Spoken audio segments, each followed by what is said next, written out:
ہندوؤں میں بھی دیکھیے، اگر جب ہندو لوگ کسی کو مار دیتے ہیں یا کسی کو کچھ کرائم کرتے ہیں، غلط کرتے ہیں، پوری کمیونٹی کھڑی ہو جاتی ہے ان کے اگینسٹ۔ میں یہ سمجھنا چاہتا ہوں کیا کارن ہے عارف بھائی کہ جو یہ پڑھے لکھے مسلمان ہیں یہ لوگ کبھی اسلامک ٹیررزم کو کھل کے کنڈیم کیوں نہیں؟ میں یہ نہیں کہہ رہا ہوں کہ آپ ڈیفینس میں کھڑے ہو جائیے۔ تو دیکھیں، ایک مسلمان جو ہے نا، جیسے میں ہوں، جب میں 3-4 سال کا ہوا تو میری اماں نے جا کے مجھے مدرسے میں بٹھا دیا۔ مجھے جو پہلا سبق پڑھایا گیا کہ تم افضل ہو کیونکہ تم کلمہ پڑھتے ہو لا الہ الا اللہ محمد رسول اللہ، یعنی وہاں سے مجھے سپیریئرٹی کمپلیکس آ گیا کہ میں افضل ہوں، میں کریکٹ ہوں، باقی سب غلط ہیں۔ آگے مجھے سکھایا جاتا ہے کہ تم مسلمان ہو اس لیے تم بہتر ہو، چاہے تم دنیا میں کتنے بھی گندے کام کر جاؤ، تم جا کے جنت میں بیٹھو گے۔ لیکن وویک جی پوری زندگی اپنی خدمت کریں انسانیت کی، کوئی غلط کام نہ کریں، لیکن وہ جائیں گے جہنم میں اس لیے کہ انہوں نے صرف کلمہ نہیں پڑھا۔ یہ آ جاتا ہے دماغ میں۔ اب ہماری ایک ذمہ داری باندھی جاتی ہے بچپن سے، مدرسوں میں، اسکولوں میں، ڈیلی لائف میں، پیرنٹس ہوئے، رشتہ دار ہوئے، کہ تمہارا فرض ہے کہ تم غیر مسلموں کو مسلم کرو، اور جو بھی تمہارے راستے میں آتا ہے اس کو مار دو۔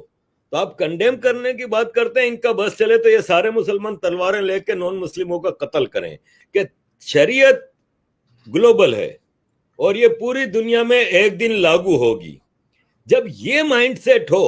اور یہ majority of, very vast majority of مسلمانوں کا مائنڈ سیٹ ہے یہ، کیونکہ بچپن سے ہماری بریڈنگ ایسے ہوتی ہے کہ بھائی آپ کا فرض ہے کہ غیر مسلموں کو، اب جیسے پاکستان، انڈیا، بنگلہ دیش کے مسلمانوں کا ایک اور بڑا مسئلہ ہے کہ ہمارے ذہن میں ایک کیڑا ڈال دیا جاتا ہے بچپن سے، غزوہ ہند، کہ ہمارے نبی پاک نے کہا تھا کہ قیامت اس وقت تک نہیں آئے گی جب تک انڈیا کا ایک ایک مندر نہیں ٹوٹ جائے گا اور انڈیا کا ایک ایک انسان مسلمان ہو جائے گا۔ اب ہم بچپن سے ایک خواہش لے کے چلتے ہیں، چاہے ہم انڈیا میں رہتے ہیں، پاکستان میں رہتے ہیں، بنگلہ دیش میں، کہ بھائی صاحب انڈیا تو ہمارا ہے، یہ ہندوؤں نے قبضہ کیا ہوا ہے کیونکہ ہمارے نبی نے کہہ دیا کہ ہمارا ہے تو ہمارا ہے، اب یہ جلدی مسلمان ہو جائیں تو ٹھیک ہے، نہیں تو ان کا قتل عام کرو۔ تو آپ پوچھ رہے ہیں کہ کنڈیم نہیں کرتے، میں کہتا ہوں ان کا بس چلے تو یہ سب مل کے قتل عام شروع کر دیں غیر مسلموں کا۔ تو یہ ایک پولیٹیکل اسلام ہے جس کے پرچار کے لیے، جس کے ایکسپریشن کے لیے، جس کے امپیریلسٹک امپوزنگ کے لیے یہ راستے میں سب کو مار دیتے ہیں۔ قتل و غارت ان کا شیوا ہے۔ آپ کے ذاکر نائک کلیئر الفاظ میں کہتے ہیں کہ اسلام پھیلا ہی تلوار کے زور پہ ہے اور آگے بھی تلوار کے زور پہ پھیلے گا۔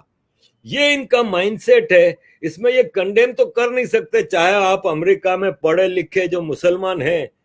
وہ بھی امریکہ میں یا ادھر ہم لندن میں جب الفورڈ جاتے ہیں اپنے علاقے میں شام کو، تو ینگ بچے جبہ پہن کے، ٹوپی پہن کے، پیچھے بستہ لٹکائے مدرسے جا رہے ہوتے ہیں۔ آپ ملک میں رہ کے ان کو کیا ٹریننگ دے رہے ہیں؟ مدرسے میں تو وویک بھائی آپ کے ہندوستان میں 85% نان مسلم ہیں، لیکن ان کو 5 ٹائم لاؤڈ اسپیکر پہ سنایا جاتا ہے کہ لا الہ الا اللہ محمد الرسول اللہ، کہ میں گواہی دیتا ہوں کہ دنیا میں اللہ کے علاوہ کوئی بھگوان نہیں۔ 85% نان مسلم کو ہم سنا رہے ہیں۔ کیا آپ کے مندروں سے ایسی آواز آ سکتی ہے 5 ٹائم کہ بھگوان شیو شنکر کے علاوہ کوئی بھگوان نہیں ہے؟ فوراً آپ کے اوپر لیبل لگ جائے گا کہ ہندوتوا، ہندو ایکسٹریمزم،